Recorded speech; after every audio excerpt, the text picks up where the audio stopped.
Hello again, everyone. Saka here, and welcome back to another episode of Planet Zoo. And when we last left off, we were going to get Yongnian, the male, a companion as our female red panda kicked the bucket. So let's see exactly how many red pandas we have. I was looking for another Bornean orangutan, a female, but unfortunately the Bornean orangutans are really expensive, especially the female, 10,000 conservation credits. That's not going to be good for us for sure.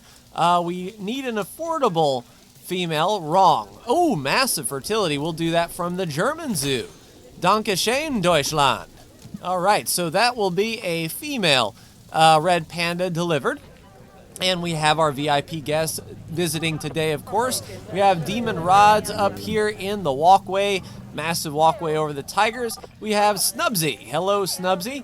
We have Ricardo AC. Whether you're air-conditioned or Assassin's Creed, who knows? We have Relit. Can't see them walking past there, but that's fine. Hui Fung T92. Hello. We have Chris Nunn. Wow. Our zoo is hopping, that is for sure. Marie Chen, Claire Chen. Once again, we have Keen, brand new to the zoo, and we have Ziggy Rocks 6600. That's a lot of conservation credits for us for saying hello. 10 VIP guests, and that doesn't happen every day. As we left off last time, Formosan Black Bear's overcrowded.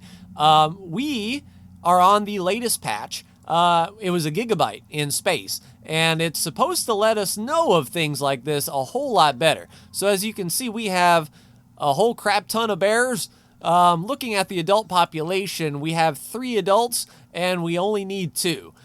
So it looks like there's an 11-year-old adult, a 26-year-old adult, and a 25-year-old adult. So that's a female, there's a female. Let's get rid of this older female, 93 conservation credits. That will help the Formosan black bear.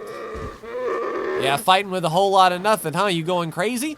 And now we know that's where the injuries came from last time that we saw on our bear with the claw marks and whatnot.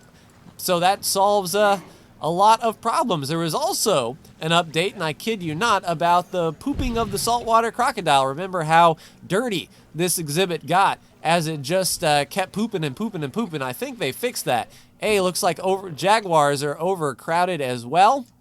So now we're starting to get a good look at what's going on here and why our animals are getting injured.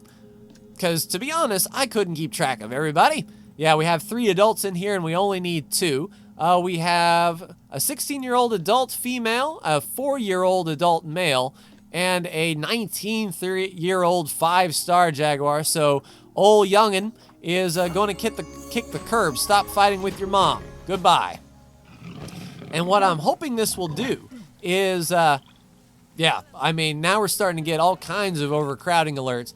Hopefully this will keep our zookeepers better engaged and keep our vets better as well, so they don't have to deal with all of the injuries that come when the incorrect ratio is there. We got 2 crocs fighting it out there. The alpha male, 17 years old, and we have just a regular ye old male. 5 adults, yeah, we need to get rid of that quick, fast, and in a hurry. All right, so Ismaya. Go ahead and release Ismaya to the wild. That will take care of that. We also have a few more adults. So that is another male adult, 17 years old. Not that much appeal. Let's go ahead and release that one to the wild as well. And get these animals feeling a little bit better about their situations. 3 is still too much. Where is our other adult? Do we have an escaped crocodile? That would be pretty bad indeed. Yeah, you're a 14-year-old adult female. Let's go ahead and release you to the wild as well. 98 conservation credits. And now they should stop fighting. Yeah, now we're at 2 adults. The children have all grown up, and those crocs should be fine. Hopefully they don't injure one another. Make nice. So we have 2 males in here. Yeah, unfortunately, I think they're going to be fighting for alpha status. And looking at the Zoopedia, I believe they are going to need, 1 male, 1 female. So unfortunately, one of these males has to go. So Chayono is a no-star, and so are you. A 2625 compared to a 2625 gold. Looks like this bronze boy is going to kick the curb. 92 conservation credits there. And now we'll have a male who is alpha status, completely happy by himself, and everything is awesome. Mechanic research done. We were researching more staff facilities. So that would be the large quarantine, and we're working on the large research center next. Just out of curiosity, can we get a female saltwater crocodile in here for cash? That's going to be really good for us if we can. That way we're not really out anything since we got all those conservation credits trading everyone away. Yeah, unfortunately, it looks like the females are all going to be conservation credit purchases. No, hey! So not bad. We'll adopt for $954 from Frontier Zoo. Lifesavers, I say. And get that female scheduled to deliver. All right, so that enclosure is all set and ready to go. Oh, we got another inbreeding warthog. Well, I got news for you. Yeah, and it looks like that warthog has taken some damage as well. That female, send to the storage center, please. Box you up and ship you home. Yeah, let's just see if we can get her gone for cash, even if we can. Quick release to the wild, 6 conservation credits. Booyah. And Black Wildebeest about to have offspring. Our African exhibit is doing okay, it looks like. And hopefully we'll get a lot more notifications about incorrect animal ratios so we can fix those problems before they get too big. Looks like the patch is definitely doing the work so far. So everything is looking good. We're slowly climbing that education rating. I don't know if you can see it on YouTube, but we actually have a few pixels of filled in on that 4th star for guest education rating, and it's actually going up a little bit more. Once that reaches the 5th star, we should have a 5-star zoo reputation here, and I think that would be a successful franchise zoo. We could, of course, open up a second zoo and start from scratch and do all that business, but one part of the game that we haven't seen yet was the career mode, taking over zoos that have been made already and fixing those issues and trying to get star ratings, much like we did with Jurassic World Evolution, and I think that would be pretty cool to take a look-see on. All right, exhibit. Species at 75%, bongo education up, and we didn't get a 5-star rating, it doesn't seem. The last inspection was, if we were to look at the overview, oh, that's, yeah, 4-star inspection report, all thanks to Habitat 17, our hippo. If our hippo was a little bit better off, I think we would have gotten that 5-star rating, but we are doing some research on the hippo to learn what other food enrichment items the hippos will need and require so we can get a 5-star animal out of this, or at least a really happy animal. The enrichment is really what's holding them back, so we can work on that in the future. So today, it's time to get to work if we can. Yeah, it does kind of look like we've got these offset paths here for some strange reason, but we have plenty of space over here for another exhibit. We could do another primate climbing monkey. Nope. Sorry, Black Wildebeest. You are not going to do that. Release animal to the wild. Booyah. You're gone. Problem solved. Yeah, those are the easiest problems to fix. If we have to get in new animals, we can, but it's easier just to sell off the ones to the wild that are going to be a problem. All right, so we have this little area over here that would be a front-facing exhibit. We also have the areas, let's see, we need a path around the Japanese macaque, and I believe they've had offspring, the little monkeys.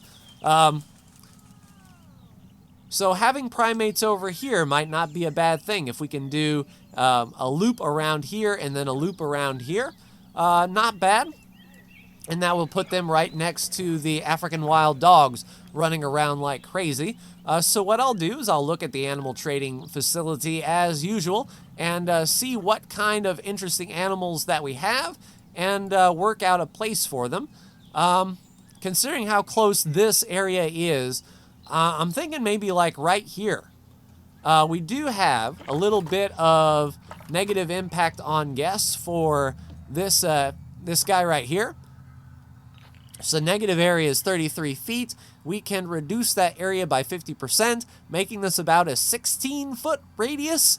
So if we just do some creative blanketing of the wind turbine, we might be able to get a path walked around here and then connected back up. Or it may be so small that we can get away with it. It'll just be what we have left to do. But I will check the animal trading facility and be right back. All right, everyone, our next animal is on the way, and it is not a primate. As you might see in the title of the video, it is actually something that requires a little bit of space only. No water, no climbing, the Pronghorn Antelope. And this is Tristan, an adult, 7.5 years old. Let's go ahead and get his habitat all set. First of all, of course, we need some hard shelter. Let's go ahead and do that. We'll set with some hard shelter first and foremost. Okay, just making sure that didn't plop down. I did not want to do that, that is for sure. We might be able to get away with an 8x8x14 in the back corner here. Let's see if our Pronghorn Antelope really likes that. Yes, indeedy. All right, sweet. So we've got some of that. We just need a little bit more soil then. They really don't care about the rock. They just need some soil. So let's go ahead and put in some heavy soil right around the bedding area. And just a little bit more soil there, and we are now in our tolerance. So there we go, just a little bit of soil down. That looks pretty cool. Now let's go ahead and put down some bedding if we can. That's small bedding, we'll go large bedding. Just give them some place to lay down. And we do have the two-way glass in here, 7 foot tall, so they're shy. They would normally get stressed, but I'm thinking if they can chillax down here, then they might be able to get away just fine. Let's take a look at what enrichment items that we also have. I'm not sure if we know anything for the Pronghorn Antelope, but we will give it a go. And then we'll also check the temperature and make sure that the Pronghorn Antelope has a pretty wide range of temperatures. All right, so we do have a rubbing pillar that can fit inside. Let's put that there. And that is more than enough on their toy enrichment. The grazing ball feeder would be their food enrichment, so they don't require much to be happy at all. Looking at plant coverage, they don't even need plant coverage. This is now a happy buddy. Hopefully, the nutrition can go up. We can do a little bit more research, and speaking of which, we need to get our education baubles down, and we need to get some donation boxes down as well, just in case folks want to come over here and donate to the Pronghorn Antelope. Where is our other speaker? There we go. We'll put that there, and being this close to the wind generator, it should be no problem getting some power over here, that is for sure. So Pronghorn Antelope there. We'll go ahead and duplicate that right over here. Get a lot of people educated as they walk right on by. Okay, that's starting to dip into the other side, so we won't do that. But 2 speakers right there.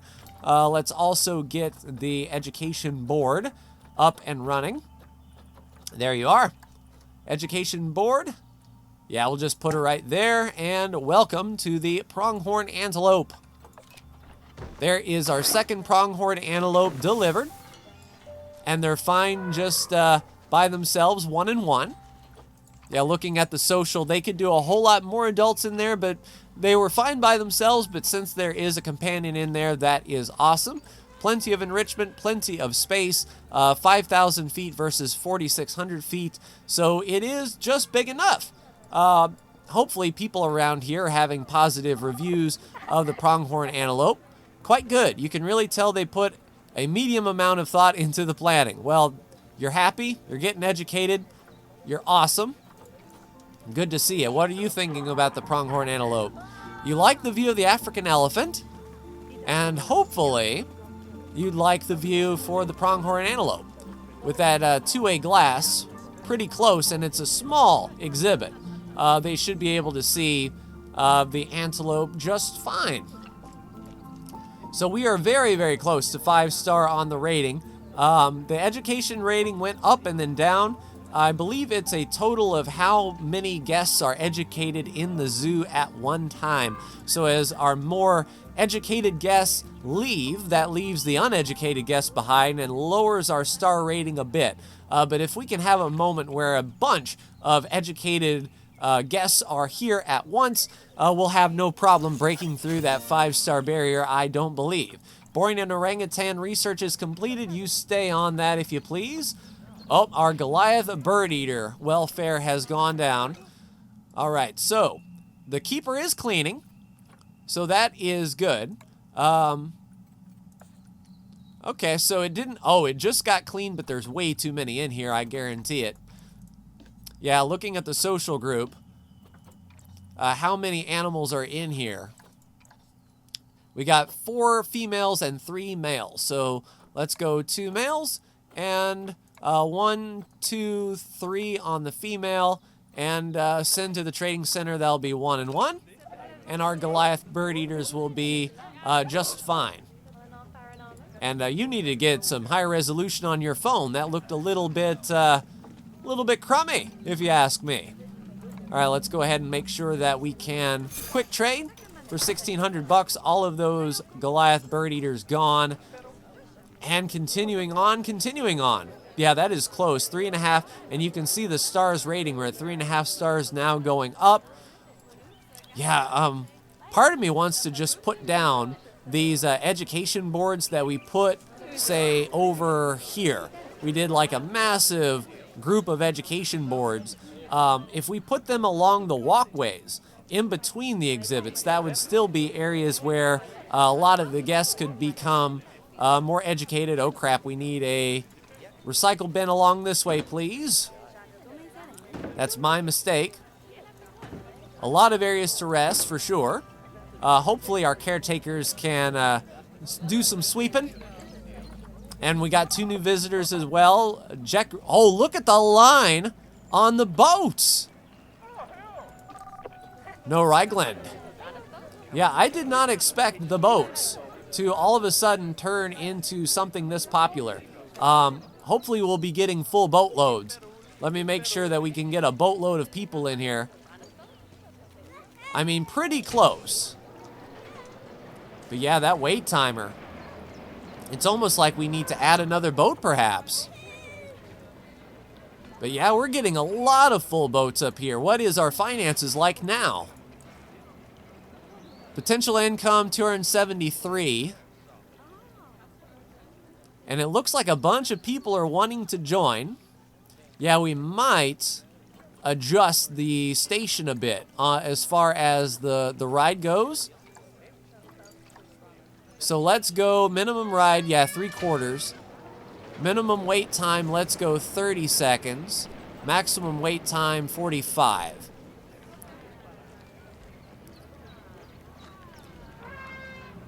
Yeah, that should be good. Let's increase ticket prices to $3 perhaps. Because if this is starting to get a lot really popular and people are saying, let's see, the queue is really fast, we got a bargain for tickets, so the ticket prices could go up. Yeah, I mean, this is turning out to be pretty good. And there are always boats ready to go to load and unload. It's a shame that they're not unloading quicker, but extending that wait time would be pretty good to allow everyone to get off the boat. I mean, this is too slow. Too slow. Get off. What are you doing? Get off my boat. And then, like, this gate doesn't open until this gate is closed, and that just sort of slows everything down. It's like as soon as 3/4 load comes in, it just takes off. But we are getting a good batch of people per rotation. Still seeing a lot of movement. At least we're not backed up to the line entrance, and the increase in ticket prices might help that line a little bit. Hey, mechanic research done before our vet research. So that is bigger, large research centers. That's pretty cool. What else is our mechanic going to do? We've got food, we got shelters, we got staff facilities and barriers. Let's continue on with transport rides then. If we can get suspended gondolas, steam train, or a 4x4 adventure tour, that might be pretty cool to put down. I don't know if we're going to see it though. As I said, we were going to call this a series whenever this zoo reaches 5 stars. So I'll probably do one more episode of Planet Zoo. You know, we've got ourselves quite the large zoo. Starting from bare nothing, we've only taken up, you know, not even a quarter of the map. We could get absolutely huge, but you know, it's sort of doing the same thing over and over again now. It's starting to wear a little bit, and hopefully the career mode would prove to be a little bit challenging. We can try to take what we've learned from the franchise mode and put it into the career mode and see how many stars we can do. See exactly just how good we are in running a zoo that's been given to us. That might be a pretty interesting challenge to do for sure. So we will call this episode here, everyone. Nice to see that the boats are doing well. And since I raised the ticket prices, I don't think there's been a whole lot of people coming in. So our yearly profits might dip down just a skosh. Yeah, 204. But that's okay. Our monorail that we've got over the African exhibit and back around is still bringing in a ton of money, I believe. Yeah, $2,000 per year. It's made $44,000 over its lifetime. That is pretty good indeed. Anyone else to say hi to? Nope. Everything is awesome. So, yeah, I'll continue on with the series, like I said, until we get 5 stars on our zoo reputation. It's going to come down to that guest education rating. So next episode, we might put down more of those enlightening billboards around. Continue doing research on the animals to get the education impact much higher. I'm pretty happy with what we've got going on so far for sure, but that will do it for me and this episode of Planet Zoo, everyone. Like, share, and subscribe if you are so bold. Thank you so much for tuning in, and I will see you in the next Planet Zoo video. Take care.